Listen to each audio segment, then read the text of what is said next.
सदिश और अदिश राशियां। हमने इससे पहले वाले क्लास में आपको बताया था कि राशियां जो हैं वो दो तरीके की हैं, एक मूल राशियां हैं और एक व्युत्पन्न राशियां। मूल राशियों के 7 नाम बताए थे, व्युत्पन्न राशियों के 8 नाम बता दिए थे। ठीक, आज अब हम लोग जो बात करने जा रहे हैं वो बात करने जा रहे हैं सदिश और अदिश राशियां की। कि सदिश राशियां क्या होती हैं और अदिश राशियां क्या होती हैं। देखिए पहले हम बात कर लेते हैं अदिश राशियों की। देखिए ऐसी राशियां जिनको व्यक्त करने के लिए केवल परिमाण की आवश्यकता पड़ती है, दिशा की नहीं। केवल परिमाण यानी मैग्नीट्यूड, कितना अमाउंट है। जैसे आपने कहा 2 बज रहा है, अब अगर 2 बज रहा है तो 2 बजने में आप ये तो नहीं कहोगे कि 2 बज रहा है उत्तर की तरफ बज रहा है, 2 दक्षिण की तरफ 2 बज रहा है, पूर्व की तरफ, ऐसा तो नहीं कहोगे। तो केवल परिमाण 2 बज रहा है। कितने किलो तुमने आलू लिए या कितने किलो आपने कोई चीज ली, तो आप क्या बताते हो, केवल परिमाण बताते हो कि भाई साहब हमारा 2 किलो है, 3 किलो है, 4 किलो है। कितने लीटर चीजें ली, अमाउंट जो है सिर्फ आप उतने। तो परिमाण की बात करेंगे, दिशा की नहीं। आप ये थोड़ी कहते हो अगर आलू आप ले रहे होते तो ये थोड़ी कहते हो कि साहब हमें आलू चाहिए 2 किलो पूरब की तरफ देना, पश्चिम की तरफ देना, कोई दिशा कहते हो, नहीं कहते हो ना। तो इसका मतलब क्या है, वो जो द्रव्यमान है वो कैसी राशि है, अदिश राशि है। ठीक है, तो इसका मतलब क्या है, अगर राशियों को व्यक्त करने के लिए, वे राशियां जिनको व्यक्त करने के लिए केवल परिमाण की आवश्यकता पड़ती है, दिशा की नहीं, तो उन्हें क्या कहते हैं कि हम अदिश राशियां यानी स्केलर क्वांटिटीज कहते हैं।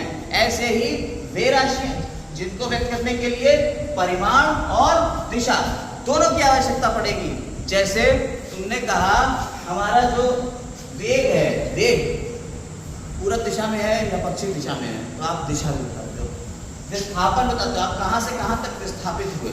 अब मान लीजिए कोई चीज थी यहाँ रखी हुई थी ए पॉइंट पे, वो से बी पॉइंट पे जाना था, तो सीधा सीधा जाएगा। Linear distance covered by a particle is called displacement यानी विस्थापन।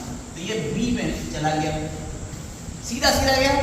अब सीधा सीधा जा रहा है तो हम ये भी कह सकते हैं बी पे जाएगा, या उतनी ही दूरी यहाँ सी की तरफ भी चल सकता है। तो ए से बी की तरफ या उतनी दूरी सी की तरफ जाएगा। तो हमें दिशा बताना पड़ेगी कि भाई उत्तर की तरफ जा रहा है, दक्षिण की तरफ जा रहा है, या पूर्व की तरफ जा रहा है या पश्चिम की तरफ जा रहा है, हमें ये दिशा भी बताना पड़ेगा। तो अगर हमें परिणाम की बात करी जाए और दिशा दोनों की, ये 2 किलोमीटर पूर्व की तरफ या 3 किलोमीटर पश्चिम की तरफ, तो हमने कहा परिमाण यानी मैग्नीट्यूड और दिशा यानी डायरेक्शन, दोनों की बात करी। अगर परिमाण और दिशा दोनों की बात कर रहे हैं तब हम किस क्वांटिटी की बात कर रहे हैं, वेक्टर यानी सदिश राशि की बात कर रहे हैं।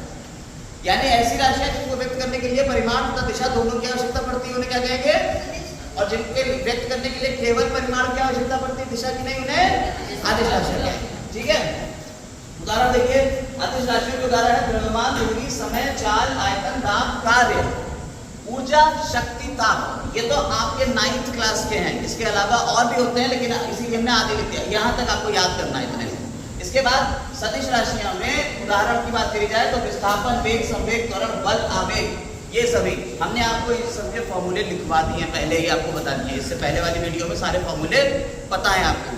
अब बात करते हैं इसको डिटेल में, दूरी और विस्थापन को हम समझाएंगे और उससे आपको पता चलेगा कि ये क्या होता है सदिश और क्या होती है अदिश राशि। तो अभी दूरी और विस्थापन समझते हैं। ठीक है, देखिए अब आगे इसी में देखिए समझते हैं हम लोग कि दूरी और विस्थापन का उदाहरण लेके समझते हैं। देखिए दूरी क्या होती है। आपने कहा कि मान लीजिए आप अपने घर से चल रहे हो, आप अपने घर से चले, और जब आप अपने घर से चलते हो और स्कूल की तरफ आ रहे हो, जैसे मान लो तुम्हारा घर है यहाँ पॉइंट ए या तुम्हारा घर, जब तुम अपने घर से निकलते हो तो एक गली पड़ती है, तुम इधर से मुड़ते हो, फिर इधर आते हो, और फिर तुम इधर चलते हो, फिर थोड़ा आगे बढ़ने के बाद तुम्हें यहाँ आना पड़ता है, और फिर यहाँ की गली पड़ती है, और फिर यहाँ तुम्हारा स्कूल है। घूम के आना पड़ता है भाई, yes, रास्ता है। तो ये जो टोटल ए से बी तक पूरा पथ तुमने कवर किया, इस पूरे पथ की लंबाई तुम्हारी दूरी कहलाएगी। क्या है, गतिमान वस्तु द्वारा किसी समय में तय किए गए एक पथ की लंबाई को वस्तु द्वारा चली गई दूरी कहते हैं। देखो पूरे पथ की लंबाई को क्या कह दिया, तुम्हारा वस्तु द्वारा चली गई दूरी। मान लो यहाँ से यहाँ तक तुम पूरा 2 किलोमीटर चल के आए हो, तुम्हारी ये जो दूरी हुई कितनी हुई, 2 किलोमीटर हुई। ठीक, समझ भाई, km, ठीक, किलोमीटर। अब आपने कहा कि वस्तु की अंतिम तथा प्रारंभिक स्थितियों के बीच की न्यूनतम दूरी, वस्तु की अंतिम तथा प्रारंभिक स्थितियों के बीच की जो न्यूनतम दूरी है, न्यूनतम दूरी क्या होगी? यहां से चले, जैसे तुम शाम में अपने दोस्त को लेके गए घर पे, और जब घर पे लेके गए तो तुमने कहा आओ तुम्हें अपना स्कूल दिखाते, देखो यहाँ से दिखता है। तुम कैसे कहोगे? देखो वो अपना स्कूल दिख रहा है, ऐसे तो दिखाओगे, छत पे खड़े होके ऐसे दिखाओगे? तो एक दिशा बताओगे ना कि उस दिशा में। तो न्यूनतम दूरी अंतिम तथा प्रारंभिक स्थिति के बीच की न्यूनतम दूरी जो ये आई, इसे तुमने क्या कह दिया? विस्थापन। तो ये वाला क्या हो गया? ये तो हो गई तुम्हारी दूरी, लेकिन ये वाला क्या हो गया? विस्थापन। ठीक है, विस्थापन। इस पॉइंट को समझ पाए? समझिए, जैसे मान लो तुम बेड के ऊपर बैठे हो, ठीक है, एक बेड पे बैठे हो, ठीक, और तुम छोटे बच्चों के साथ बैठे हुए, 2-4 बच्चे ऐसे हम हैं, ठीक। तुमने एक बच्चे को बॉल दी पहले से, फिर यहाँ आई, फिर इसने इसे दी। ये बच्चे हैं ए, बी, सी और डी, ये 4 बच्चे हैं। पहले बॉल ए से बी के पास गई, बी से सी के पास गई, सी से डी के पास गई। इन सब की दूरियां कितनी हैं? ये है 2 मीटर, ये है 2 मीटर, ये भी 2 मीटर। बताओ बॉल ने कितनी दूरी चल ली? 2 मीटर ये, 2 मीटर ये, 2 मीटर ये। बॉल टोटल कितना दूर चल चुकी है? 6 मीटर चल चुकी है। तो दूरी कितनी हो गई? 6 मीटर। ठीक।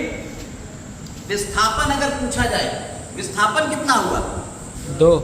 विस्थापन यहां से यहां तक, बस अंतिम और प्रारंभिक स्थिति के बीच की दूरी कितनी थी? 2 थी। तो विस्थापन कितना हो गया? 2 हो गया। अच्छा, अगर ये बॉल वापस ए को मिल जाए, ये बॉल वापस कहाँ आ जाए? ए के पास आ जाए, तब दूरी कितनी हो जाएगी? दूरी कितनी हो जाएगी? 0 क्यों होगी भाई? 1 2 3 4 लैप चले, उसने 4 स्थितियां बदली, 8। तो टोटल दूरी कितनी हो गई? 8 मीटर हो गई। लेकिन विस्थापन कितना हुआ? 0। विस्थापन कितना हुआ? 0।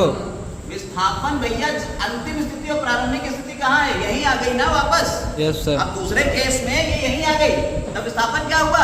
0 कहीं नहीं गई ना, वो तो वहीं रह गई। विस्थापन कितना हुआ? 0। समझ में आई बात? Yes sir.